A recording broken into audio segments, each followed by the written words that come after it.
Hello everyone, welcome to History and Culture. In ancient China, eunuchs formed a unique social group. Due to physiological deficiencies, they were unable to have descendants. However, eunuchs adopted sons as a means to find spiritual solace and ensure the continuation of their social status and wealth. This phenomenon gained recognition during the Eastern Han Dynasty and intensified in the Tang and Ming dynasties, creating a distinct social culture and political ecology. According to historians, the practice of eunuchs adopting sons can be traced back to the Qing and Han periods. During that time, eunuchs commonly adopted to preserve their reputation and assets. For example, Zhongxian, a eunuch from the Eastern Han, had his adopted son inherit his title after his death, laying the groundwork for the adoption system. As eunuchs gained power, the number and status of adopted sons also increased. During the reign of Emperor Shun in the Eastern Han, the state officially permitted eunuchs' adopted sons to inherit titles, providing legal support for the phenomenon. Over time, this practice became widespread, with many eunuchs, such as Cao Cao's father, Cao Song, being adopted sons of prominent eunuchs like Tang. Notable eunuchs from the late Eastern Han, such as Cao Jia and Zhu Yu, also adopted sons. Despite an early principle prohibiting adoption outside one's clan, this was frequently violated in practice.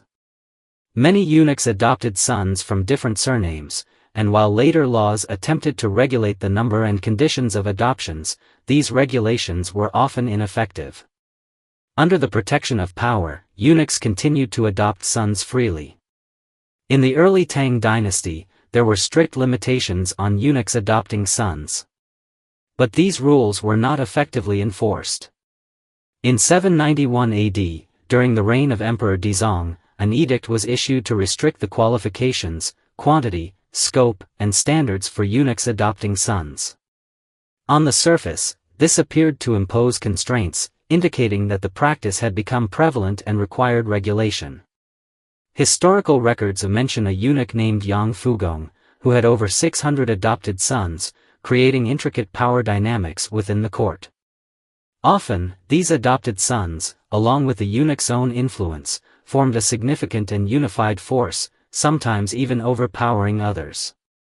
The institutionalization of eunuchs overseeing military affairs also began at this time, allowing them to wield substantial power, leading to a situation in the late Tang where eunuchs could easily manipulate the throne. Of the 11 emperors from Dizong to the later Zhaozong, 9 were influenced by eunuchs in varying degrees, showcasing the profound political impact of eunuchs in the late Tang period. Eunuchs during the Song dynasty were not significantly different from their predecessors, remaining key confidants to the emperor. In the early northern Song, Emperor Taizu issued a decree requiring eunuchs to be at least 30 years old to adopt sons. The decree noted that disputes over inheritance among adopted sons after a eunuch's death often resulted in messy legal battles, highlighting the complexities of family affairs. To prevent such situations, the emperor tightened regulations on eunuchs adopting sons. Yet many still found ways to adopt. The Song dynasty was notable for its early beginnings in the hereditary aspects of the eunuch profession, lacking stringent regulations. This meant that adopted sons could directly enter the officialdom, albeit often in lower military positions. However, this transition marked a departure from commoner status. Eunuchs were also required to pass cultural examinations, as one needed a certain level of education to be considered a eunuch. Without literacy, one was merely a castrated individual. Since examinations allowed for some flexibility, regulations were not strictly enforced. Overall, the combination of systemic flaws and rampant corruption during the Song led to a proliferation of powerful eunuchs and their adopted sons. By the Ming dynasty, the adoption of sons among eunuchs was common. Notably, Wei Zhongxian, a prominent eunuch at the end of the Ming, was often mentioned alongside Wang Zhen during the reign of Emperor Yingzong, Wang Zhi during the reign of Emperor Qianlong, and Lu Jin during the reign of Emperor Wuzong, collectively known as the Four Great Eunuchs of the Ming Dynasty. According to relevant historians, Wei Zhongxian was born into a poor family and roamed the streets as a child, illiterate but skilled in archery and horseback riding. He had a penchant for gambling and was fond of alcohol and women. Wei often gambled with a group of delinquent youths, and after a significant loss, he felt despondent and castrated himself, changing his name to Li Jinchong. Later, he reverted to his original surname and received the imperial name Wei Zhongxian. Wei Zhongxian was selected into the palace during the Wanli era, serving under the eunuch Sun Xian, and ingratiated himself to enter the Jiazi library. He also sought to serve as the dietary steward for the emperor's grandson, Wang Kaiwan, gaining favor with Wei Zhao. Wei Zhao often praised Wei Zhongxian to the director of ceremonies and the grand eunuch Wang'an, who treated him well. The wet nurse of the emperor's grandson, known as Ku, had been privately serving Wei Zhao, establishing a patron-client relationship. After Wei Zhongxian entered the palace, Ku distanced herself from Wei Zhao and favored Wei Zhongxian, forging a deep bond between them. In the 48th year of Wanli in the first year of Taichang, 1620, Ming Shenzong Zhuijuan and Ming Guangzong Zhu Changle both died within a month. Zhu Youjiao ascended to the throne as Ming Shizong. And the following year, the era name was changed to Tianqi. Wei Zhongxian and Ku gained the emperor's favor. Within a month, Ku was granted the title of Fengxing Madam, and her son Hoguoxing. Her brother Ku Guangxian, and Wei Zhongxian's brother Wei Zhao were appointed as commanders of the Jinyui. Thus, Wei Zhongxian gradually became the trusted confidant of Emperor Tianqi.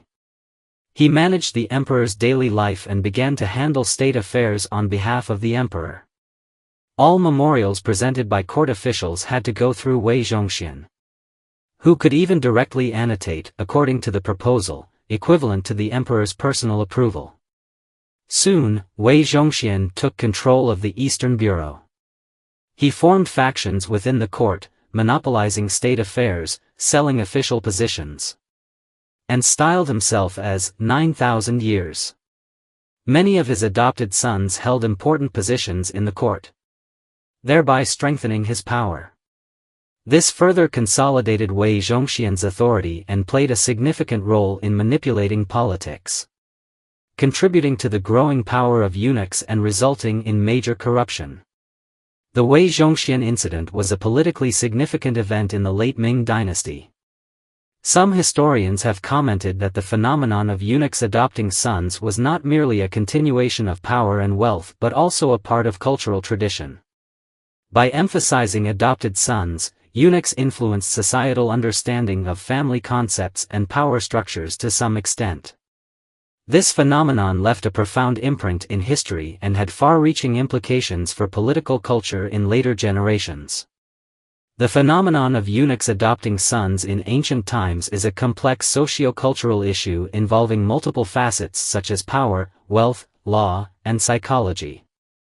Although eunuchs could not have biological descendants through the system of adoption, they not only found spiritual solace but also ensured the continuity of their interests. The phenomenon of eunuchs adopting sons profoundly influenced society across various dynasties, not only driving changes in power structures but also reflecting the diverse understanding of family and inheritance in society. This is the History and Culture channel. Liking and subscribing are the greatest help and support to us. Thank you everyone and see you in the next time.